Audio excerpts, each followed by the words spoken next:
Olá, tudo bem? O Mulher Ativa de hoje vai tratar de um assunto que infelizmente ainda é presente na vida de muitas mulheres, a violência sexual. O repórter Thiago Pássaro vai mostrar pra gente como é essa realidade aqui na capital paulista.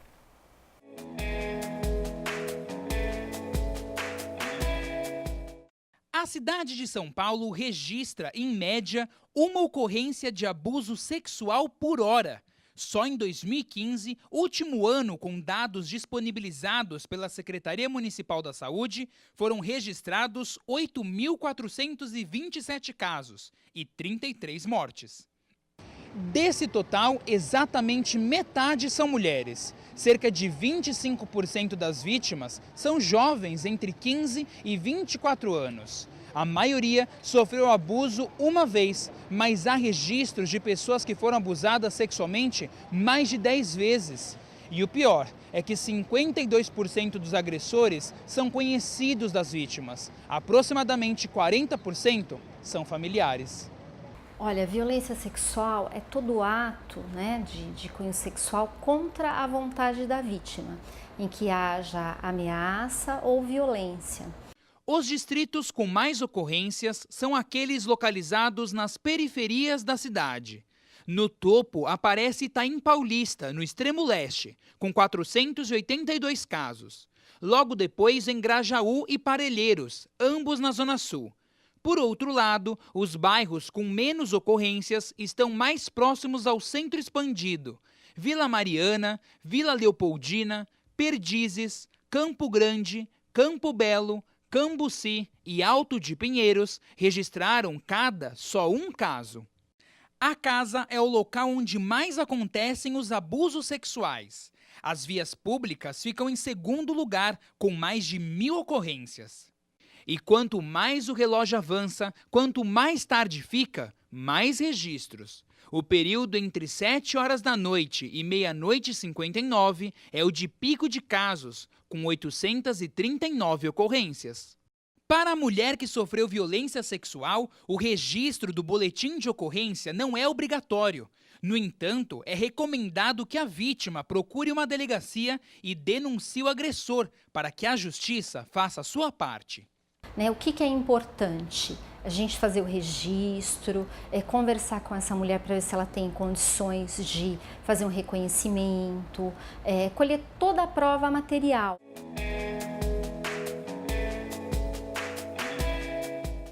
Como vimos, infelizmente a violência sexual contra a mulher ainda existe e precisa ser combatida. Eu recebo aqui no estúdio para tirar as nossas dúvidas sobre o tema o Dr. Cristião Rosas, que é coordenador da Rede Médica pelo Direito de Decidir. Olá, doutor, tudo bem? Olá, como está? Um prazer estar aqui com vocês. Muito obrigada por aceitar o nosso convite. Seja bem-vindo ao programa. Obrigado. Doutor, para a gente começar, então quando a mulher ela é violentada, onde e como ela pode buscar ajuda? Bem, a violência sexual contra a mulher é estabelecida pelo Código Penal, né? E qualquer ato que atente contra a liberdade sexual, a dignidade sexual e a exploração sexual e traz um conceito de vulnerabilidade também. Qualquer situação que atente contra a vontade dela, que seja feita sob coação, constrangimento, grave ameaça ou que ela não possa ter resistência ou por violência, qualquer ação sexual nesse sentido, com essas características, ela deve imediatamente procurar um serviço de saúde para se proteger das possíveis e graves consequências de uma violência sexual. Entre essas consequências, uma gestação indesejada, né?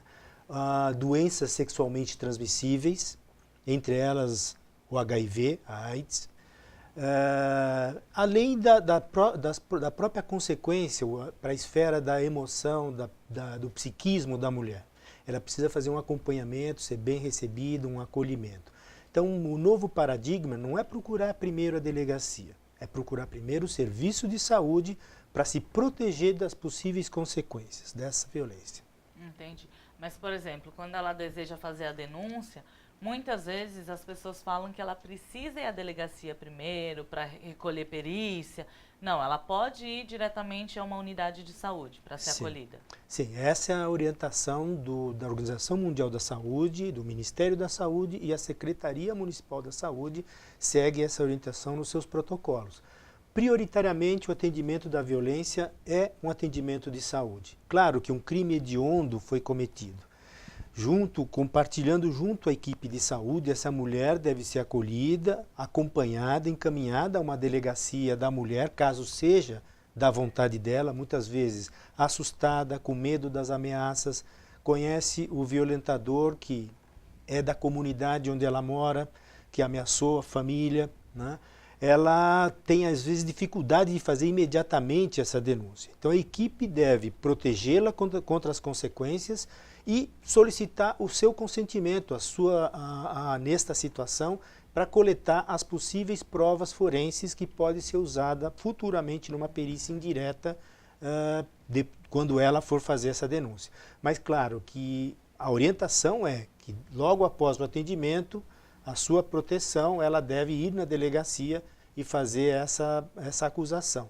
E nesse sentido, a própria delegacia encaminha ela para fazer a perícia sexológica no Instituto Médico Legal.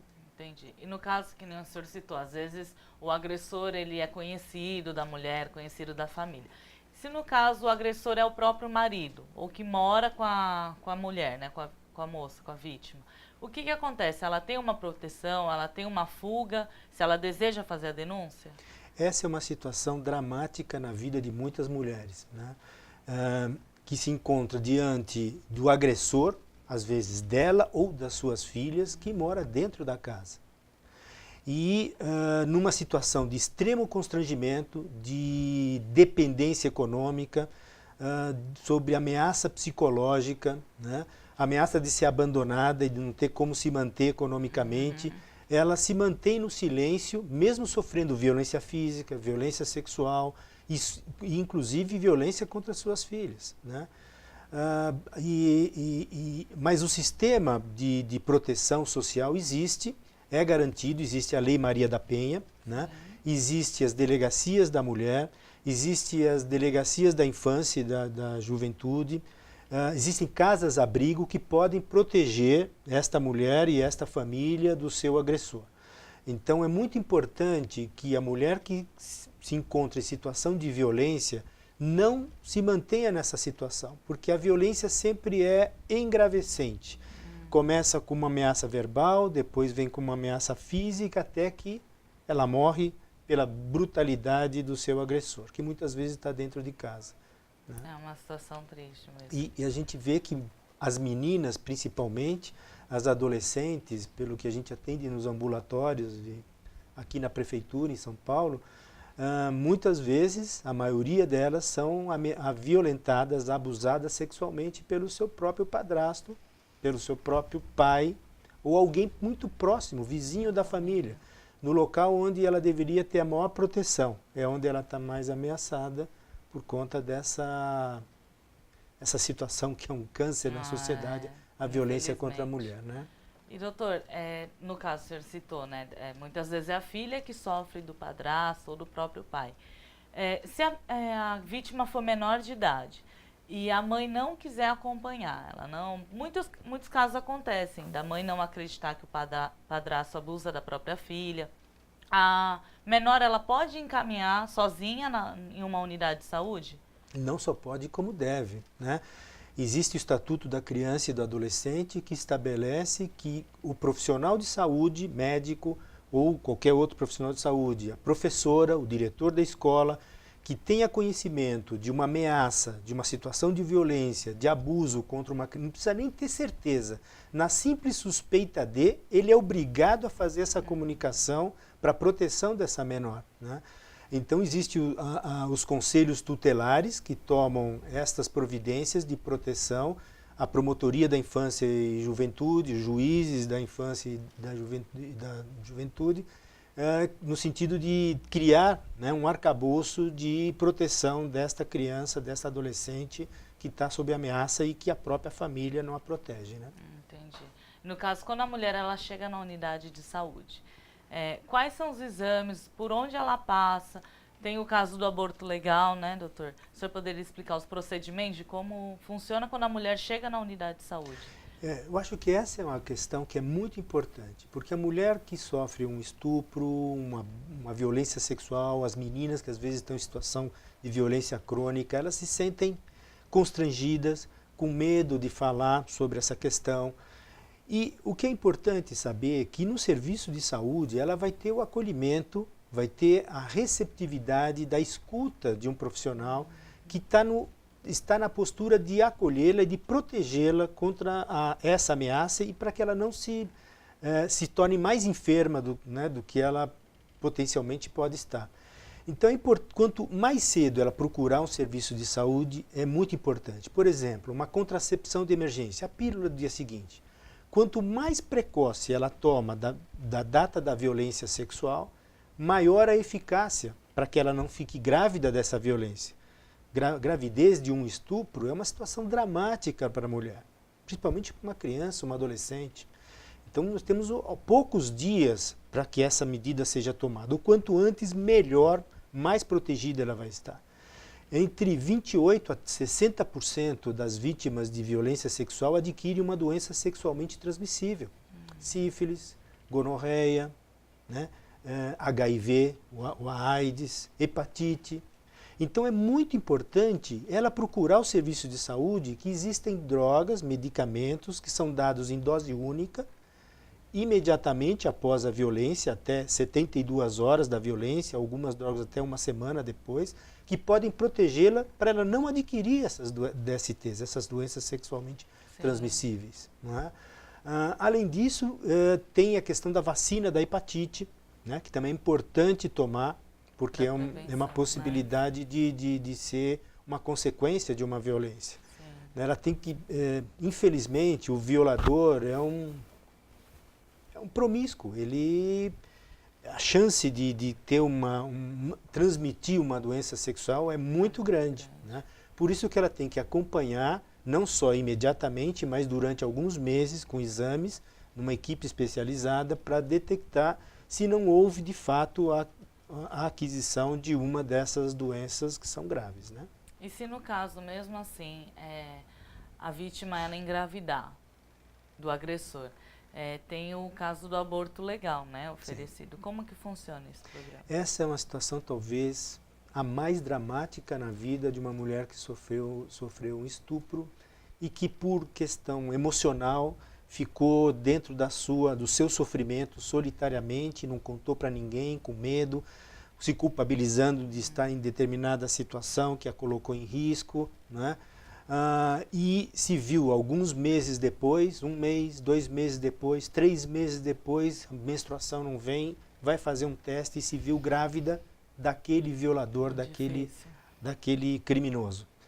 É desesperador para a mulher. E ela precisa saber que ela tem direito a ser acolhida e na Prefeitura de São Paulo existem hospitais municipais que fazem esse acolhimento e que dão seguimento a um processo interno no hospital que garante a interrupção dessa gravidez, desde que alguns critérios legais sejam cumpridos. Existe uma anamnese, existem termos de consentimento, existem exames que são realizados, é atendida por uma equipe multidisciplinar, né, treinada, assistente social, psicólogas, médicos, enfermeiros, que vão acompanhá-la até a interrupção dessa gravidez, se estiver todos os critérios legais cumpridos. Né? E isso é muito importante que as mulheres saibam que este é um direito e que elas podem ter acesso a esta interrupção no município de São Paulo, em alguns hospitais da Prefeitura. Eu elencaria a maternidade escola da Cachoeirinha, na Zona Norte, né? O Tidecetuba, o Hospital de São Miguel, Paulista, municipal, o Mário Dene, o Jardim Sara, ali perto do Butantã, né? Campo Limpo, o Hospital Municipal do Campo Limpo, são hospitais que têm equipes capacitadas, treinadas para fazerem esse acolhimento, este segmento e até, se for necessário, a interrupção da gravidez, o aborto legal. Mas o aborto legal, ele só pode ser feito por vítimas ou não? Uma Sim. pessoa que tem uma gravidez, mas foi indesejada, mas não foi por... Não. A lei brasileira, ela estabelece 3 situações em que se pode fazer a interrupção da gravidez, né? Num risco de vida materno muito grave, uma doença que possa levá-la a uma morte de maneira muito premente ou muito grave, né? A segunda é na gestação, que é decorrente de uma violência sexual, de um estupro, né?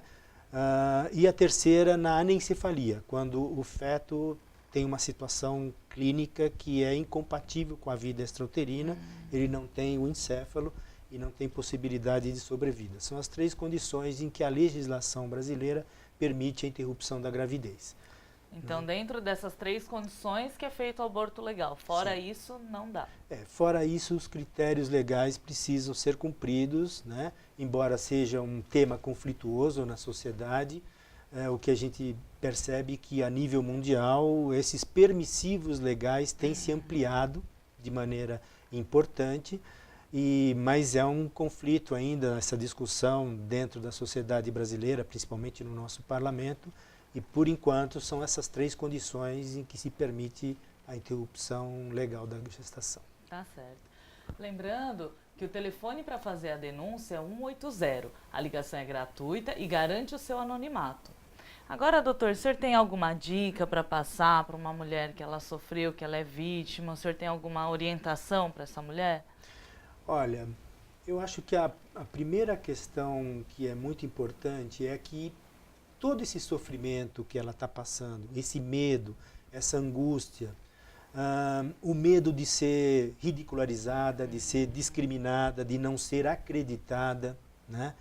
Ela precisa ter certeza de que um serviço de saúde treinado, capacitado nesses hospitais que a gente elencou e outras unidades da prefeitura, ela vai ser acolhida, né? A equipe vai dar credibilidade à sua fala e vai providenciar imediatamente, isso é o mais importante, as medidas protetivas, sejam na esfera social, casa-abrigo, se for uma menor que é abusada cronicamente dentro de casa, ou uma mulher que sofre violência crônica dentro de casa, ou as medidas médicas, né, para que ela não tenha uma gestação indesejada, que ela não adquira uma doença sexualmente transmissível e que ela possa acompanhar por uma equipe de psicólogos, porque a violência traz traumas psicológicos importantes que, se não forem acompanhados, esse estresse, transtorno do estresse pós-traumático pode se cronificar, e há casos, a literatura aponta isso, 18% das vítimas de estupro, por exemplo, de meninas abusadas cronicamente na infância, têm ideias suicidas ou tentam suicídio. Então é uma questão muito séria, e ela pode ter certeza que o acolhimento da equipe de saúde capacitada vai protegê-la e vai trazer um bem-estar físico e mental para ela. Tá certo, doutor. Muito obrigada. E se você quiser mais informações sobre a violência contra a mulher, acesse o portal da Secretaria Municipal da Saúde. Ou você pode enviar a sua dúvida para o e-mail saudedamulher@prefeitura.sp.gov.br. Doutor Cristian, muito obrigada pela sua presença, por esclarecer as nossas dúvidas. Eu que agradeço, foi sempre um prazer muito grande estar aqui com vocês. Tá certo. Eu aproveito para te convidar a assistir aos nossos vídeos da Rede São Paulo Saudável, como campanhas, reportagens e as principais notícias sobre a saúde na capital paulista. Aproveite e se inscreva, youtube.com/RedeSP Saudável. Obrigada pela sua companhia e até mais.